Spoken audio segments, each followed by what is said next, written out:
Señoras y señores, bienvenidos, buenas noches, gracias por acompañarnos. Esto es La Silla Roja, este espacio abierto al diálogo, a la crítica, al análisis, a la reflexión. Sean todos ustedes bienvenidos. El día de hoy recibimos a uno de los líderes más distintivos del sector privado en México, empresario, presidente del Consejo Coordinador Empresarial, Juan Pablo Castañón, bienvenido. Gracias, Leonardo. Gracias por estar aquí una vez más. Kiren Miret, Leo, un gusto recibirte. Víctor Pies, muchas gracias. Gracias, Leo. Querido Juan Pablo, gracias por estar aquí. Quisiéramos antes, nos aproximamos a la toma de posesión en unas semanas más y vemos signos que desde nuestra lectura en los medios causan preocupación en el sector privado. Y la primera pregunta es, ¿están ustedes preocupados? ¿Hay cosas que les preocupa a los empresarios, a los inversionistas de este país? Sí, por supuesto. Estamos preocupados por la toma de decisiones y la orientación que se está dando a una, por lo menos, descomunicación o desorganización en la comunicación entre distintos actores, no solo del gobierno de transición, sino también ya del Poder Legislativo, con la gran fuerza que tienen el Poder Legislativo, con iniciativas que no llevan control, es decir, no llevan proyecto de nación que genere confianza y que genere certeza. No solo en el ámbito financiero, sino en distintos ámbitos que no pueden ser aisladas. Tiene que haber una visión y tiene que haber un claro camino hacia dónde nos quieren llevar.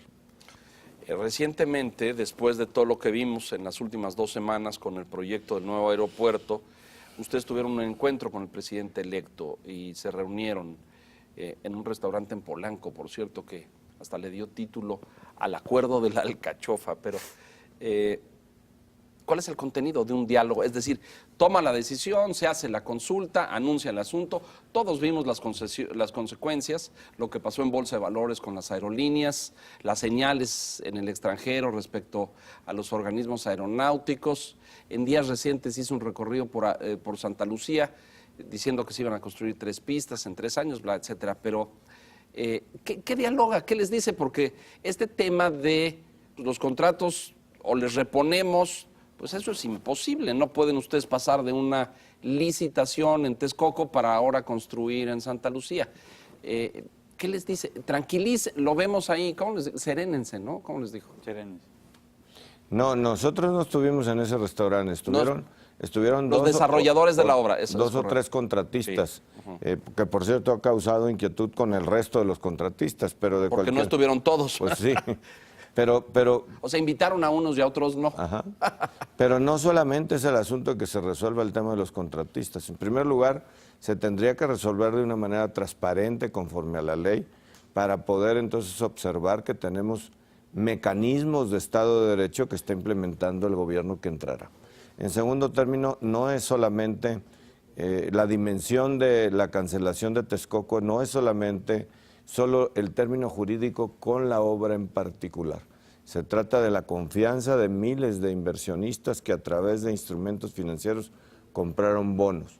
Y se trata efectivamente sobre el proyecto de nación en cuanto a logística y desarrollo que un aeropuerto de gran envergadura podría darnos a México de largo plazo, o un parche que vamos a construir de alguna forma con decisiones políticas. La orientación de las decisiones políticas sobre las decisiones técnicas es donde está poniendo nerviosos los mercados con estas iniciativas de bajar las tasas de comisiones, con iniciativas diversas que trastocan el Estado de Derecho y que son como ocurrencias que no llevan un camino a dar certeza y confianza. Juan Pablo, me parece fundamental hablar del tema del aeropuerto.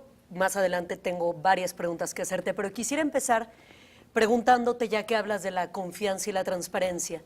El nuevo aeropuerto internacional de México no inició en un proceso ni de confianza ni de transparencia. Y creo que hay muchos factores involucrados en la construcción o la cancelación del aeropuerto, pero una de las causas fundamentales sobre las que el ojo está puesto sobre el aeropuerto es la corrupción. Sí, y tienen que investigar, no solamente cancelar, sino investigar cualquier contrato que haya sido mal dado tiene que tener consecuencias, independientemente si el aeropuerto se hace en Texcoco o en Tizayuca. Toda obra que tenga sospechas de transparencia tiene que ser investigada y aunque se haya cancelado, tiene que tener consecuencias. ¿No te parece un pésimo precedente para un nuevo aeropuerto con una inversión de esa magnitud tener un margen de corrupción, empezando por el muro perimetral? Mira, lo del muro perimetral habría que checarlo con precisión. Yo no soy un experto, pero de cualquier forma, cualquier contrato tiene que ser analizado y técnicamente estudiado si hubo o no procesos de mala toma de decisiones y castigarlos. Pero eso no significa que desacredite una obra de infraestructura que México requiere para los próximos 40 o 50 años. En lo del muro perimetral, entiendo que lo hicieron los militares, entiendo que tuvo que tener especificaciones que al principio no las habían considerado y por eso la elevación de su costo. Pero no me niego a decirte, si hubo muchos, pocos o algunos contratos que fueron asignados de manera directa, con precios elevados más allá de los del mercado, que técnicamente no tienen sustento, no es justificación para cancelar un proyecto de alta envergadura. Lo que tiene que tener esto... Transparencia. Transparencia y castigo. Y darle carpetazo y decir, no, aquí no pasó nada, te regreso tu dinero y nos olvidamos si robaron dinero. No es el México que queremos. Los mecanismos de participación ciudadana en este tipo de ejercicios, Juan Pablo, como la consulta que se hizo para el aeropuerto, tienen que reformarse, tienen que modificarse para que puedan tener legitimidad ante una decisión tan importante como la ubicación del aeropuerto. Digo, pensando que vienen grandes obras de infraestructura, la refinería que anunció el presidente electo, el Tren Maya, dijo que ya va a ser una consulta en enero. ¿Tiene que haber certeza sobre este tipo de ejercicios? Sí, transparencia. La forma de tomar decisiones no pueden ser por ocurrencias y no pueden ser sin fundamentos técnicos. Hay decisiones que tenemos que acordar, qué tipo de decisiones lo tenemos que hacer a través de encuestas o consultas o referéndum. Y hay decisiones que son evidentemente técnicas, que tienen que ser consultadas con los expertos, con estudios suficientes y después se tiene que tomar la decisión por parte del Ejecutivo. Es una responsabilidad del Ejecutivo en el mandato que da la democracia tomar las mejores decisiones para México después de estudiar con profundidad las alternativas de técnicas en casos de este tipo de proyectos de gran envergadura. Es irresponsable hacerlo solo políticamente, sin un fundamento técnico que pueda ocasionar problemas de seguridad en el futuro. Pero parece que en esa dirección vamos, ¿no? Es decir, veo decisiones que se toman sin fundamento técnico. Es que si estamos hablando del aeropuerto concretamente, hay partes y contrapartes. Hay gente que cree, hay especialistas que creen que el aeropuerto en Texcoco es inviable. Y hay otros especialistas que creen que además de la distancia... Aquí hay autoridades internacionales acreditadas mundialmente que regulan la aeronáutica civil y comercial en el mundo, que hicieron estudios y avalaron el proyecto. ¿Quién cree que es inviable? Las campañas lanzadas... No solo las campañas, Leo. Hay investigaciones que hablan de que Texcoco no es el lugar correcto para hacer el aeropuerto. No estoy ni a favor ni en contra. Me parece que Santa Lucía es absolutamente descabellado y también hay estudios técnicos que dicen que las pistas no pueden funcionar de manera simultánea si el aeropuerto está en Santa Lucía. Pero ¿cuál es la alternativa? A ver, más allá de eso, yo creo que la consulta ciudadana es un mecanismo útil. Podemos creer que no es el mecanismo... Pero cuando se hace con solidez. Bueno, Andrés Manuel dijo, no estoy defendiéndolo, pero dijo que él se hará responsable de las decisiones tomadas. Pero yo creo que las consultas ciudadanas ¿no les parecen un buen precedente para que la ciudadanía se haga partícipe de las decisiones? No, pero no pueden ser vinculantes. Una decisión técnica de tal envergadura Estoy de acuerdo. No puede ser vinculante y no la pueden hacer vinculante políticamente. Yo voy a hacer lo que el pueblo diga y si el pueblo dice que hagamos el aeropuerto internacional en Veracruz, ¿lo vamos a llevar para Veracruz?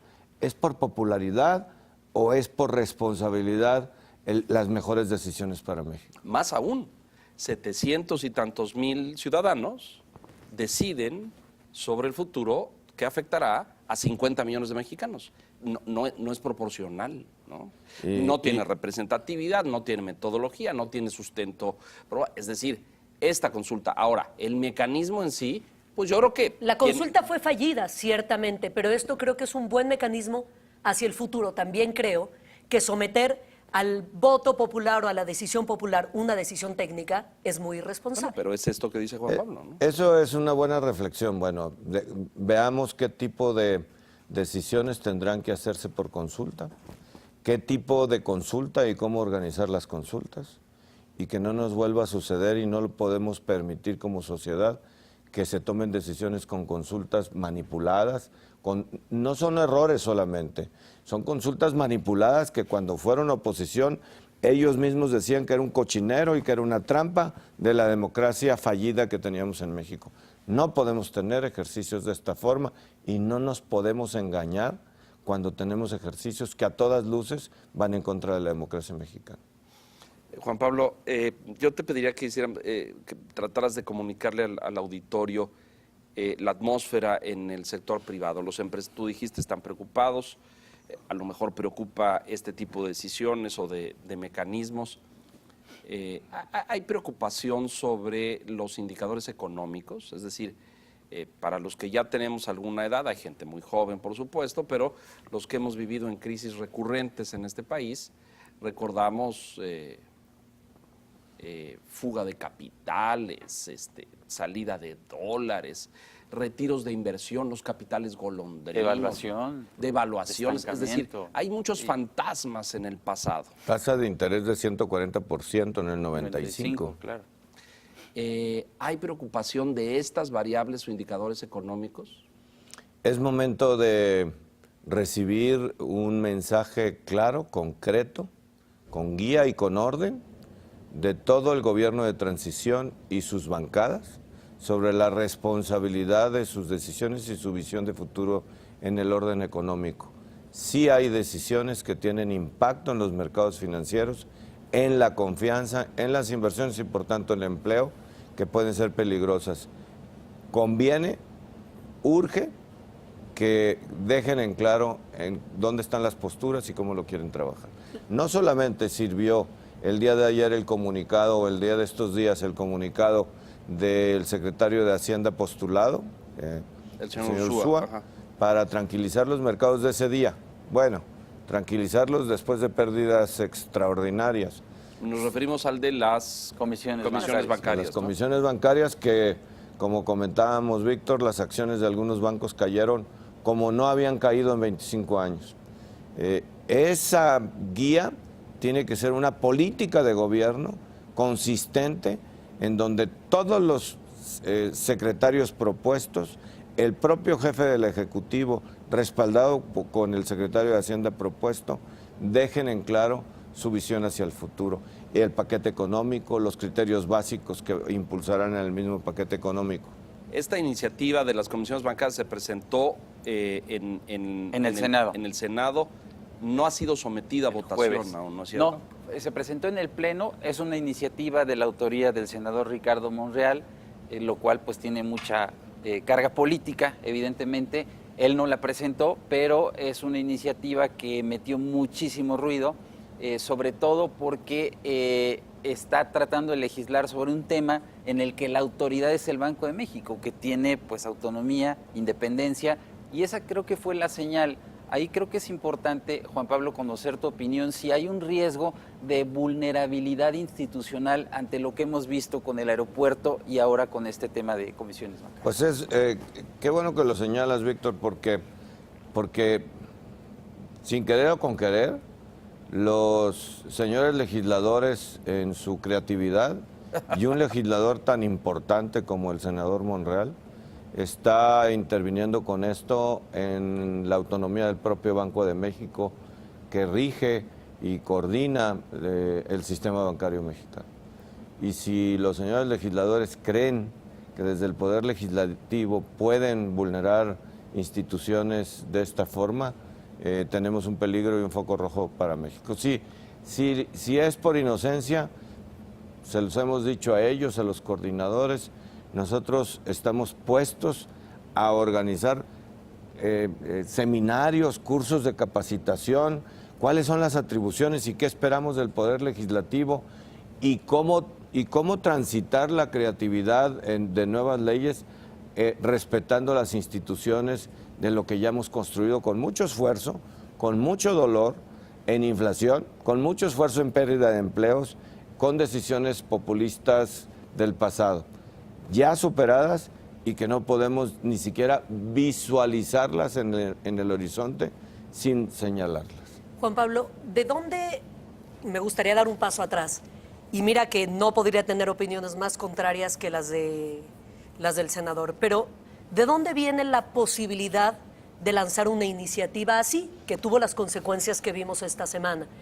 ¿Se refiere en algún lugar quizás a que las comisiones, y me estoy yendo a un elemento basiquísimo, son abusivas más allá de la independencia del Banco de México y recaen siempre sobre los usuarios?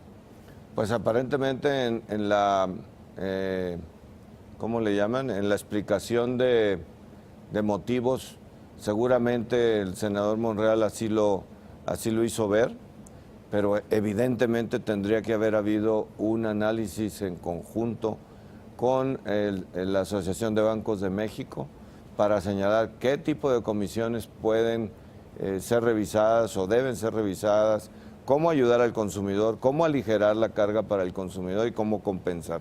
Si él como legislador tiene esta inquietud que representa a ciudadanos, hacer un llamado a la revisión, generar mesas de trabajo, foros incluso abiertos para que se discuta cómo está operando el sistema mexicano y cómo podemos disminuir el costo país, pues sería extraordinario.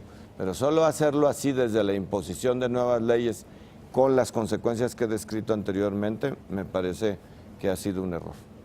Hay ahí, me parece, y lo digo a título personal, pero lo escucho en voces de académicos, de editorialistas, de empresarios, como una prisa, como una decisión apresurada por tener iniciativas, cambios, sin este proceso de reflexión al que te refieres. Es decir, a ver, el tema de las comisiones bancarias, que concuerdo, yo creo que sí hay un sentir en la ciudadanía de molestia o de enojo, claro, porque son excesivas, abusivas. De hecho, hay algunas que me parecen absurdas, como la del estado de cuenta. Oiga, ¿por qué me van a cobrar por darme mi estado de cuenta cuando no usted tiene mi cuenta, tiene mi dinero?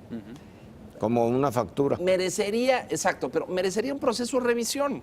Sí. Pero eso, vamos a discutirlo, que vengan los bancos, que venga la asociación de bancos, que venga y vamos a discutirlo y que lo discutan con los legisladores.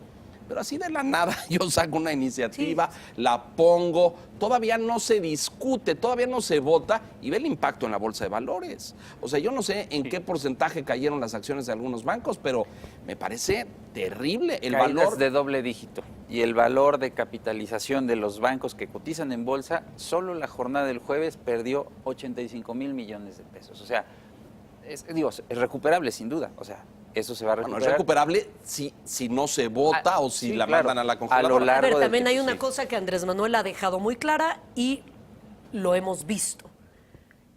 Hay decisiones que se someterán a la participación ciudadana, ¿no? Y también creo que hay que estar atentos de lo que dicen en este caso los empresarios. Lo que sucedió esta semana me parece muy alarmante. No creo que prospere una iniciativa de esta magnitud y creo que en lo sucesivo las cosas tendrán que, como dice Juan Pablo, pero pues, a ver, pero ahí, platicarse. antes de que prospere, el solo hecho de ponerla tiene un impacto. En la confianza. Me da la impresión de que se hace como al vapor. Es que ya hay dos casos en los que tuvo que salir el secretario de Hacienda designado a calmar las aguas en los mercados, la decisión del aeropuerto. Creo que ahí hay un problema de comunicación que está fallando en el equipo de transición y con los legisladores de la coalición del presidente electo, porque cuando fue la consulta ciudadana lo ideal era que el equipo hacendario saliera antes a decir, desde el jueves previo a la consulta, decir, bueno, si la consulta sale en el sentido que favorece a Santa Lucía, exacto. vamos a hablar con los inversionistas, vamos a hablar con las calificadoras, vamos a hablar con los mercados, vamos a comunicar la decisión, o sea, como aventar el salvavidas antes, no cuando ya No se estuviera. posteriori. Exactamente. Y vuelve a pasar lo mismo con este tema de las comisiones. Ya que viene la caída del mercado, entonces se reúne el secretario con el senador Monreal, entonces sale a hablar con los medios y dice, bueno, es muy positivo que haya tanto ánimo en proponer cambios y reformas, pero se tienen que estudiar y él sugiere, vayan con el Centro de Estudios de las Finanzas Públicas para ver qué impacto puede tener,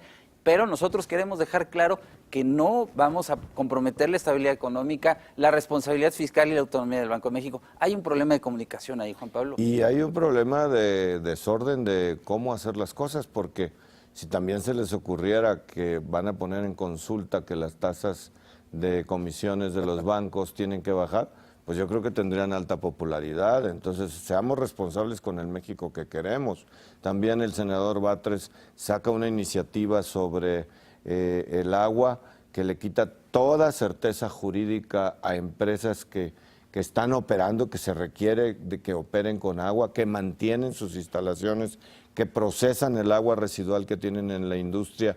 El 85% del agua en México se ha concesionado a los propios pequeños productores, a los ejidatarios y a los productores agrícolas para el mantenimiento de la red de distribución del agua, y de repente tenemos una iniciativa que se va a estatizar todo el agua y se va a prohibir que ningún particular pueda tener derechos sobre el agua. Pues imagínate la falta de confianza que se genera.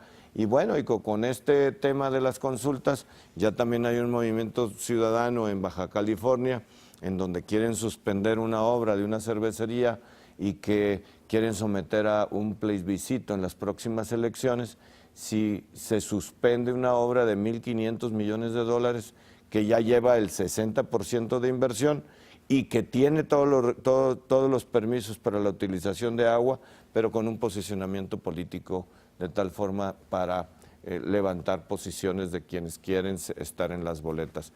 Esta moda de consultar y esta forma de hacer política puede ser muy peligrosa, de generar incertidumbre, baja certeza sobre lo que el Estado mexicano tiene que proteger en propiedad privada, en concesiones, en un sistema financiero y en un sistema económico. ¿Qué sí debe someterse a consulta y qué no, Juan Pablo?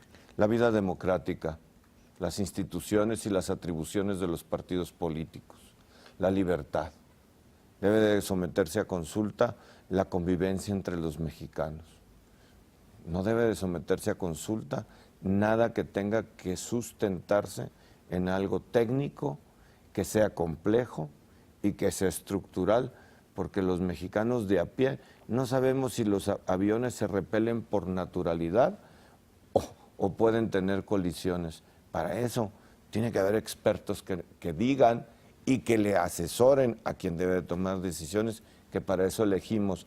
Nadie puede soslayar el mandato del pueblo mexicano a través de la elección, y es quien debe de tomar las decisiones. ¿Crees que prospere Santa Lucía? Más allá de lo que quizás esperas, Pues mira, en términos prácticos, ¿te parece que suceda? Pues para que pueda suceder tienen que mandar a hacer los estudios, tienen que realizarlos y tienen que demostrar que puede haber convivencia entre Santa Lucía y el aeropuerto actual. Lo que nosotros teníamos es que no podría haber convivencia, porque, bueno, convivencia eficiente, porque si puedes parar uno y activar Es que otro. eso es lo que dicen, que no van a poder funcionar de manera simultánea. Pero ellos insisten que sí, cuando ya hay dos organismos internacionales que dicen que es La imposible. UASI y Mitre. O sea, tan sencillo como que no pueden despegar o aterrizar juntos porque entonces tuvieran una colisión. Entonces paras el despegue, despegas uno y bueno, pues ¿Es un capricho Santa Lucía? aparentemente hoy sí, porque no tienen ningún estudio. No han fundamentado una decisión. Yo podría agradecer al equipo de transición de que postergaran insistir en Santa Lucía hasta que no tengan un sustento, porque pareciera entonces un capricho. ¿Corremos el riesgo en de una quedarnos solución. sin Texcoco y sin Santa Lucía? Sí, efectivamente, yo creo que O sea, el perro de las dos tortas, dices tú. quizá en una remodelación del actual aeropuerto de la Ciudad de México, El aeropuerto ya no da el de la Ciudad de México. a lo mejor una conexión con Toluca, ¿Por qué se mató Toluca, Juan Pablo? Que era un aeropuerto que tenía buenas posibilidades, donde las aerolíneas pequeñas operaban, pero todo el mundo se olvidó del aeropuerto de Toluca y ahora resulta que Toluca es viable. Sí, es que hay que recordar cuando la aviación comercial tuvo un boom a principios de los 2000, entre 2000 y 2005, y nuevas marcas, nuevas líneas aéreas en México de bajo costo empezaron a operar, y para vuelos nacionales resultó muy atractivo empezar a operar en Toluca. Interjet hizo su hub en Toluca, pero también hay que recordar que quebró Mexicana. O lo ayudaron a... O lo ayudaron a quebrar, pero desapareció. Los espacios que dejó Mexicana sirvió para que las aerolíneas que estaban en Toluca se vengan a la Ciudad de México, que es más barato operar en la Ciudad de México que operar por la altura de Toluca. Déjanos hacer una pausa. Estamos con Juan Pablo Castañón, presidente del Consejo Coordinador Empresarial. Volvemos.